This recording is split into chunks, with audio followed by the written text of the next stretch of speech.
Tale and Treasure এর নিবেদন। অরোরা লেভিয়াথানের রহস্য।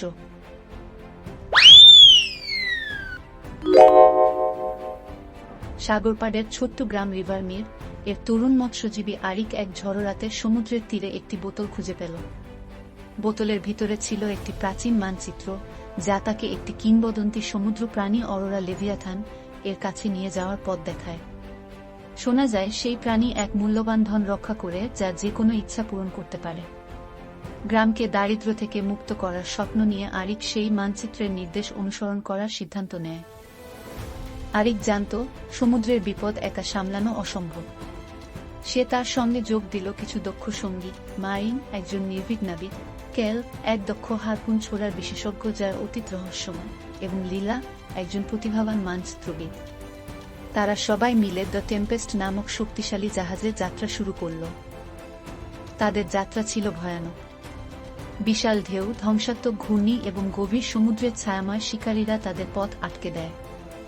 একবার তারা আক্রমণের শিকার হয় উড়ন্ত সাপের ঝাঁকের। তবে আরিকের তৎপরতা এবং দলের সহযোগিতার কারণে তারা জীবিত বেঁচে যায়। মানচিত্রটি তাদের ঘন কুয়াশায় আচ্ছন্ন একটি অজানা দ্বীপে নিয়ে গেল। দ্বীপটি ছিল অদ্ভুত জ্যোতির্ময় উদ্ভিদে পূর্ণ, এবং চারপাশে শুনতে পাওয়া যেত একরকম ভীতিকর ফিসফিসানি।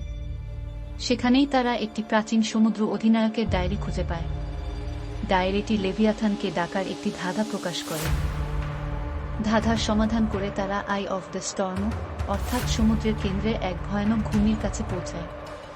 লালচে চাঁদের আলোয় তারা একটি সূর্যের মতো ঝলমলে মুক্তা উৎসর্গ করে। সাগর কেঁপে ওঠে, আর সেই সময় অরোরা লেভিয়াথান উঠে আসে, এক বিশাল উজ্জ্বল প্রাণী যার শরীর নক্ষত্রের মতো ঝলমল করে আর চোখ গভীর সাগরের মতো তীক্ষ্ণ। লেভিয়াথান সহজে ধরা দেয় না। সে দলটির সামনে মনের বিভ্রম সৃষ্টি করে এবং তাদের গভীরতম ভয়গুলো সামনে আনে। কেল এর রহস্যময় অতীত উন্মোচিত হয়। সে এক সময় লোভে পড়ে সমুদ্র প্রাণী শিকার করত এবং এখন মুক্তির সন্ধান করছে। পুরো দল মিলে সাহস আর দক্ষতার মাধ্যমে লেভিয়াথানের সব চ্যালেঞ্জ মোকাবিলা করে। শেষে লেভিয়াথান তাদের সাহস ও বিশুদ্ধ মনোভাবের প্রশংসা করে। সে তাদের ধন ভাণ্ডারের কাছে নিয়ে যায়, সেখানে তারা একটি উজ্জ্বল শক্তির বল দেখতে পায়। কিন্তু আরিক সেটি নিজের জন্য না রেখে গ্রামবাসীর মঙ্গল এবং সমৃদ্ধি কামনা করে।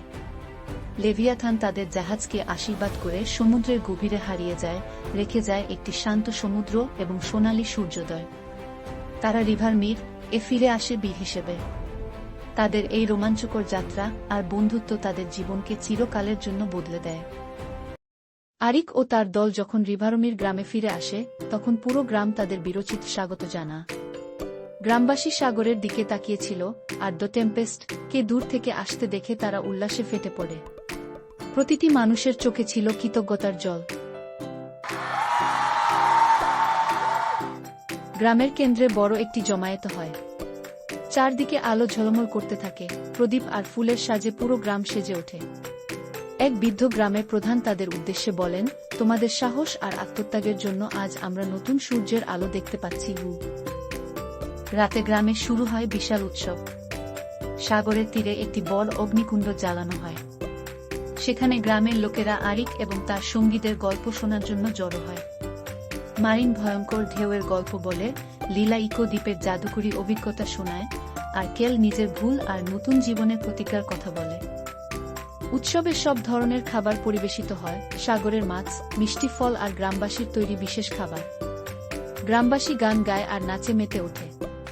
আরিক আর সঙ্গীরা নাচে যোগ দেয়, সেই মুহূর্তে তাদের ক্লান্তি ভুলে যায়। গ্রামের মাঝে তারা একটি বড় স্মৃতিস্তম্ভ তৈরি করে, যেখানে অরোরা লেভিয়াথানের গল্প খোদাই করা হয়। এটি গ্রামবাসীর জন্য সাহসের প্রতীক হয়ে ওঠে। উৎসবের শেষে আরিক গ্রামবাসীর উদ্দেশ্যে বলে, এই শুধুমাত্র একটি শুরু। আমরা একসঙ্গে কাজ করলে রিভারমির একদিন উদাহরণ হয়ে উঠবে। পুরো গ্রাম করতালি দেয়, আর সেই রাতটি স্মরণীয় হয়ে থাকে। এই উদযাপন শুধু তাদের বিজয়ের নয়, বরং নতুন আশা এবং ঐক্যের প্রতীক হয়ে দাঁড়ায়।